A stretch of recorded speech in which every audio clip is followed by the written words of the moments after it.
प्रिय बच्चों, सुप्रभात। कक्षा 10 में हमारी पाठ्यपुस्तक क्षितिज के गद्य खंड में इसके पहले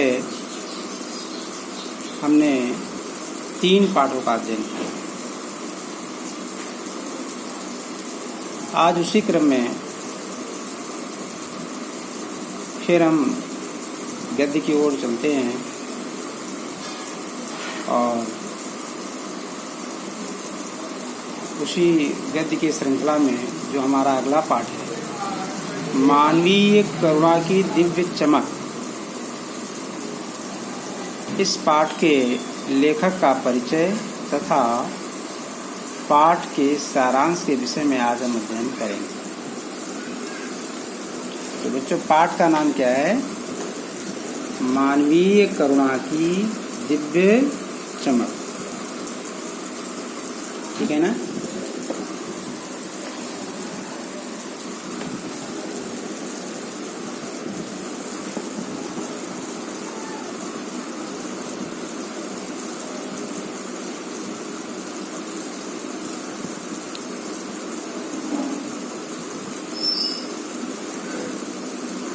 पाठ का नाम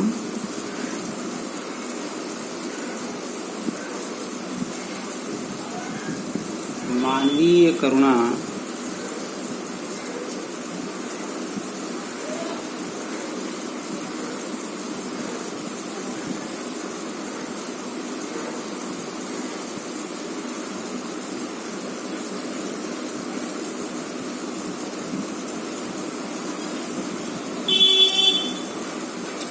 दिव्य चमक।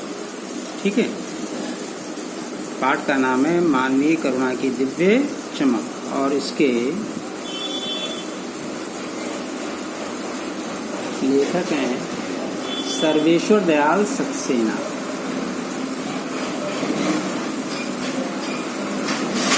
लेखक का नाम है सर्वेश्वर दयाल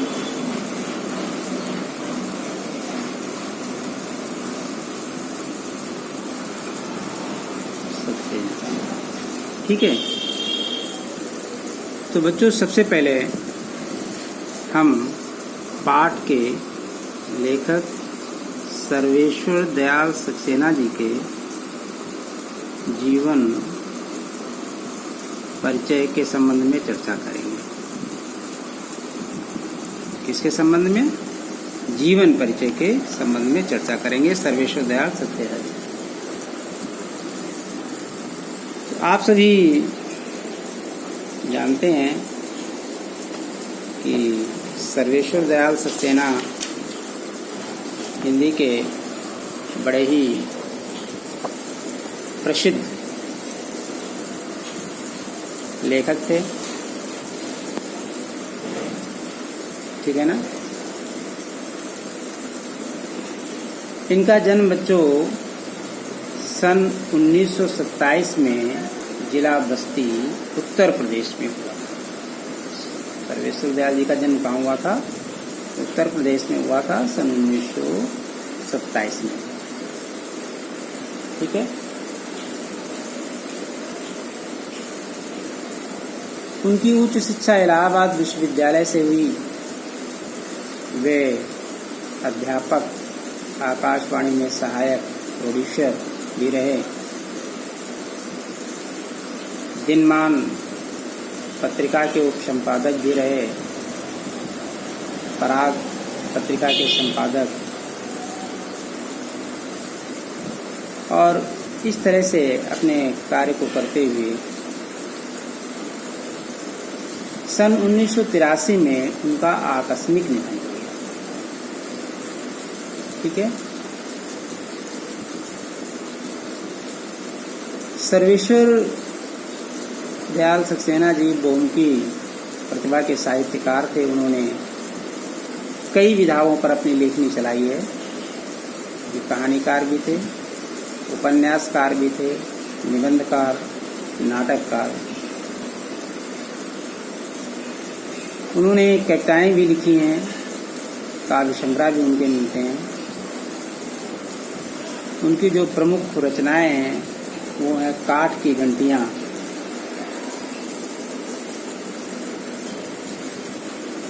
कुआनो नदी, जंगल का दर्द, खूटियों पर टंगे लोग, पागल कुत्तों का मसीहा, सोया हुआ जल, लड़ाई, बकरी, भौं भौं खों खों, बतूता का जूता, लाख की नाव, चरचे और चरखे, खूटियों पर टंगे लोग।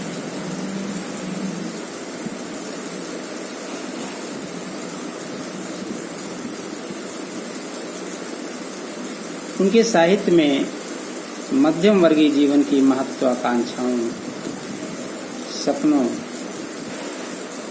संघर्ष, शोषण, हताशा और कुंठा का चित्रण देखने को मिलता है। सर्वेश्वर जी स्तंभकार,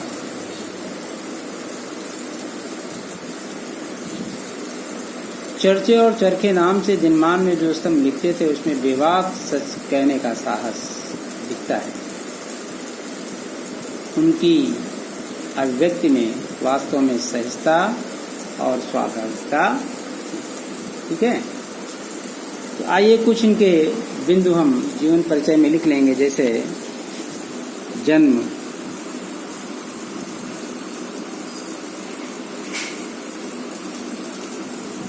सन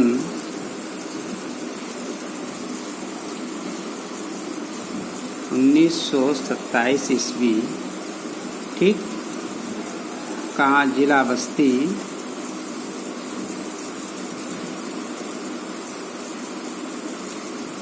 उत्तर प्रदेश, ठीक। मृत्यु सन 1983। रचनाएं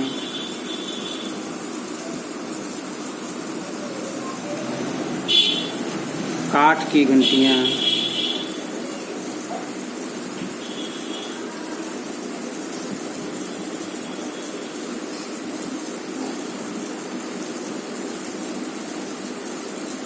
कुआनो नदी,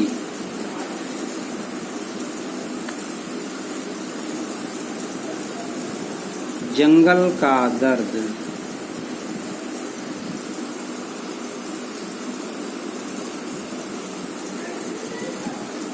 खूटियों पर टंगे लोग,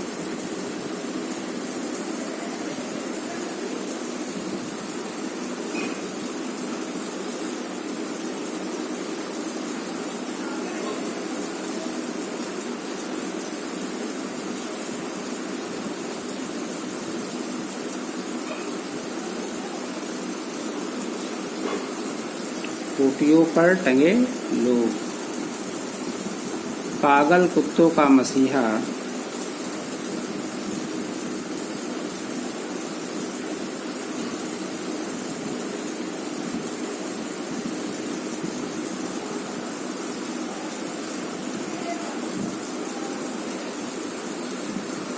सोया हुआ जल,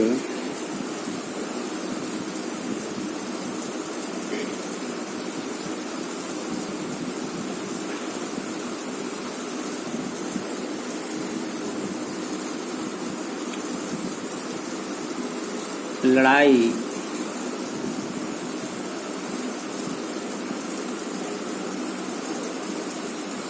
बकरी, नाटक है,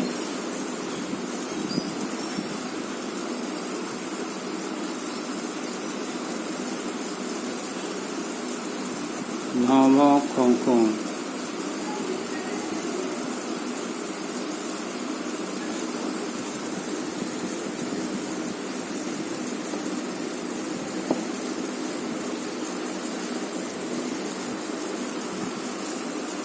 बतूता का जूता,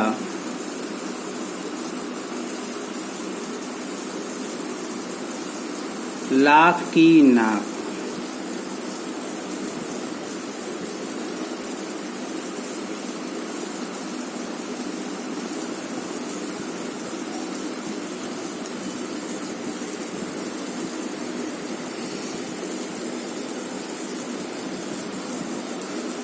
चर्चे और चरखे।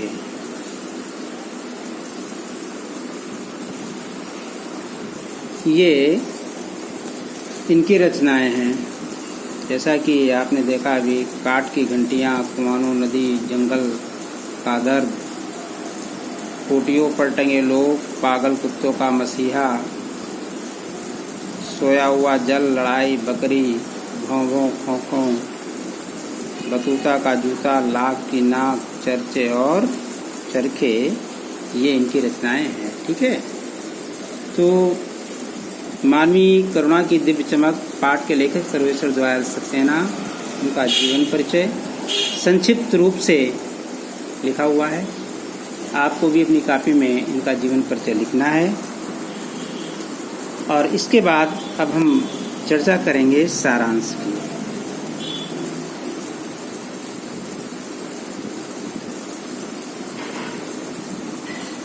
पाठ का सारांश। ठीक है।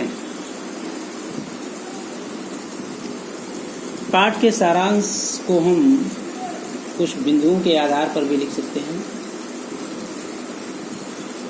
वास्तव में सर्वेश्वर दयाल सक्सेना द्वारा लिखित यह एक उच्च कोटि का संस्मरण है।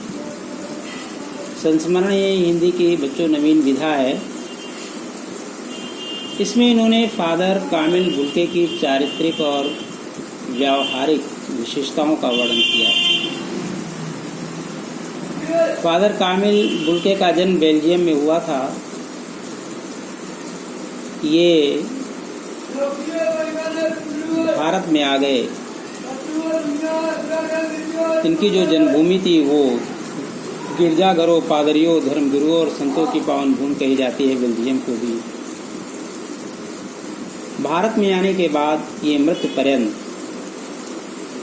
इसे ही अपना कर्म क्षेत्र बनाया। भारत में ही रहने लगे। ये सन्यासी थे, परंतु परंपरागत नहीं। लेखक और फादर के संबंधों की झलक इस संस्करण में मिलती है। वे भारतीय संस्कृति में रच बस गए। हिंदी भाषा को राष्ट्रभाषा का दर्जा दिलाने का सराहनीय प्रयास भी किया। भारत में रहकर उन्होंने हिंदी पढ़ी और हिंदी को राष्ट्रभाषा का दर्जा दिलाने के लिए विशेष कार्य किया। फादर बुल्के के निधन पर लेखक का आक्रोश। चाहे तो हम कुछ बिंदुओं को लिख भी सकते हैं, जैसे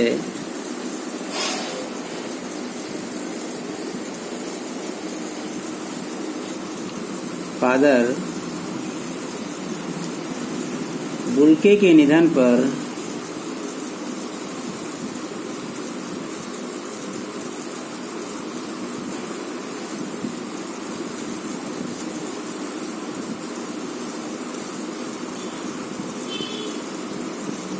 लेखक का आक्रोश।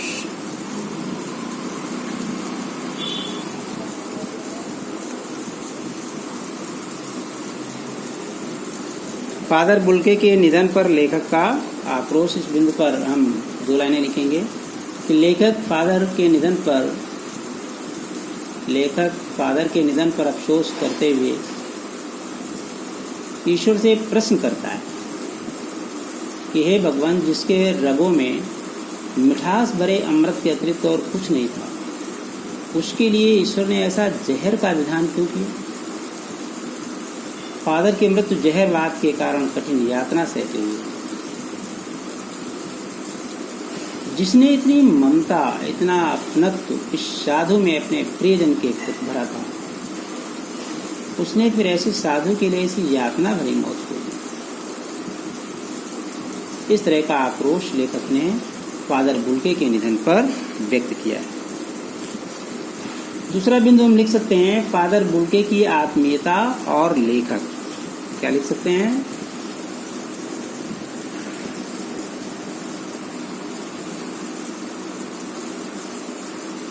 फादर बुल्के की आत्मीयता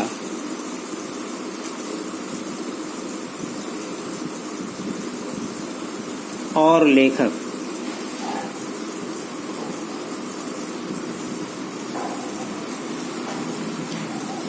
अब देखिए फादर बुल्के की आत्मीयता के संबंध में लेखक के लिए फादर बुल्के को याद करना कैसा था? शांत, संगीत सुनने जैसा।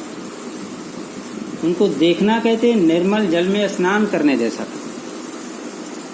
ये लेखक की भावना है फादर के प्रति। और उनसे बातें करना कर्म को संकल्प से भरने जैसा। लेखक स्मृतियों में डूब जाता है। वे पारस्परिक रिश्ते में बंधे थे, हमारी हंसी मजाक में शामिल रहते थे, गोष्ठियों में आते थे, बहस करते थे, अपनी राय देते थे, घरों के हर उत्सव और संस्कार में बड़े भाई की तरह खड़े रहते थे, पुरोहित की तरह आशीष भी देते थे। लेखक उनके विषय में इस तरह की आत्मीयता के दर्शन कराता है। लेखक ने कहा कि मैंने कभी उनको क्रोध में नहीं देखा, बल्कि वे हमेशा ममता और प्यार से लबालब भरे रहते थे, छलकता रहता था। उन्हें देखकर मन में जिज्ञासा सदैव बनी रहती थी कि जो बेल्जियम के इंजीनियरिंग के अंतिम वर्ष में पहुंच करके भी, यानी ये इंजीनियरिंग की तैयारी कर रहे थे फादर बुल्के और आखिरी वर्ष में थे, आखिरी वर्ष में इन्होंने संन्यास धारण किया, तो उनके मन में सन्यासी बनने की इच्छा कैसे जाग गई, जबकि उनका पूरा घर था। उनके 2 भाई भी थे, बहन थी, माता थे, पिता थे, सब लोग थे परिवार में। फिर उन्हें सन्यासी बनने की इच्छा उनके मन में कैसे? फादर बुल्के का परिवार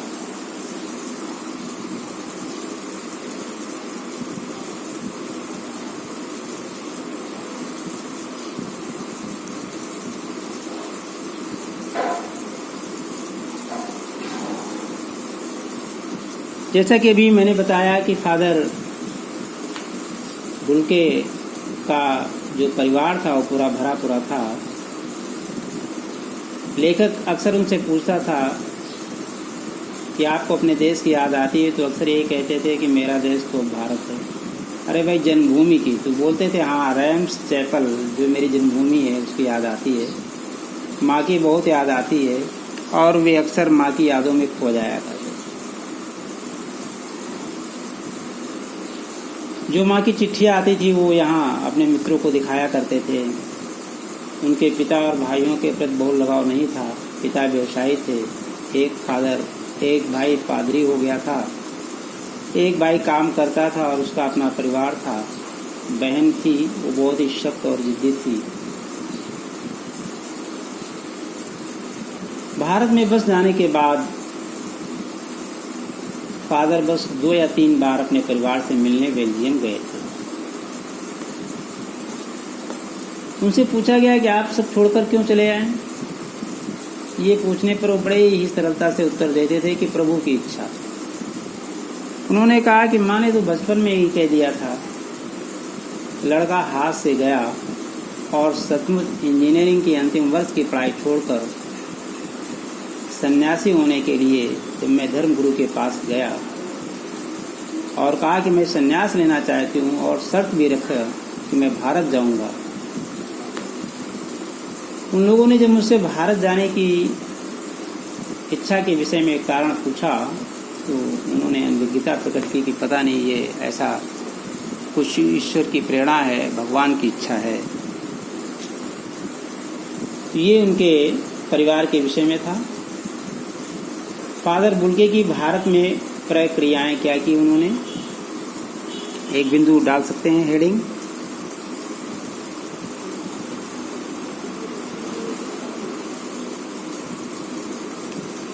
फादर बुल्के की भारत में प्रक्रियाएं।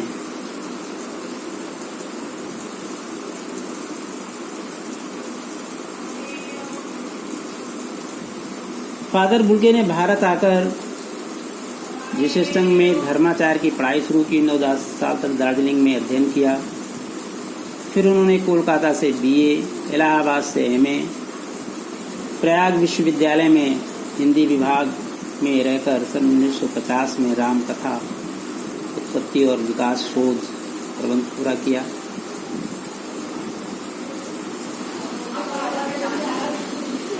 प्रसिद्ध नाटक ब्लूबर्ड का रूपांतरण नील पक्षी के नाम से किया। सेंट जेवियर्स कॉलेज रांची में हिंदी तथा संस्कृत विभाग के विभागाध्यक्ष रहे। अंग्रेजी हिंदी शब्दकोश तैयार किया, बाइबल का अनुवाद किया। इस प्रकार से वो 47 वर्ष भारत में रहे और 73 वर्ष की जिंदगी जीकर इस संसार से विदा हुए। संकल्प से सन्यासी फादर बुल्के। एक और बिंदु लिख सकते हैं।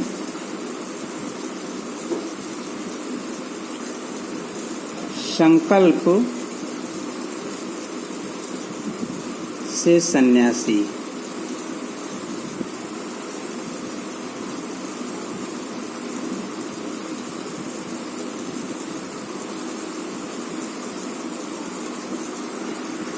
फादर बुल्के, ठीक है। फादर बुल्के कभी संकल्प से सन्यासी लगते थे तो कभी मन से सन्यासी लगते थे। एक बार रिश्ता बनाकर तोड़ना उनके स्वभाव में नहीं। 10 साल बाद मिलने पर भी वही पुरानी अपनत्व की गंध आती थी। लेखक कहता है कि जब भी कभी वो दिल्ली आते थे तो चाहे जैसा मौसम हो, हर तरह से चाहे 2 मिनट का ही समय क्यों निकालें, जरूर मिलने के लिए आते थे। घर परिवार के बारे में पूछते थे, निजी दुख तकलीफ के बारे में पूछना उनका स्वभाव था। ऐसे महान व्यक्तित्व वाले थे फादर बुल्के। और पुनः एक और बिंदु डाल सकते हैं कि फादर बुल्के की अंतिम जीवन यात्रा।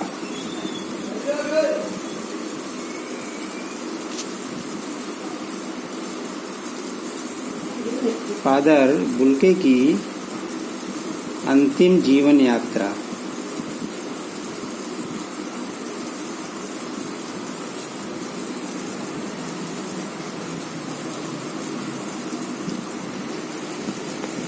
उनकी अंतिम जीवन यात्रा के विषय में अंतिम क्षणों में कवि को बड़ा दुख है कि वो फादर के गले से नहीं मिल सका, क्योंकि उसे पता नहीं था वो दिल्ली में और बीमार हैं।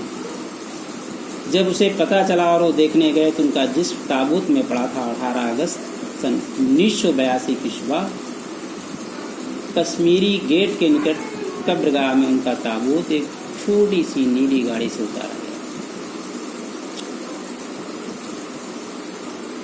मसीही विधि से उनका अंतिम संस्कार हुआ।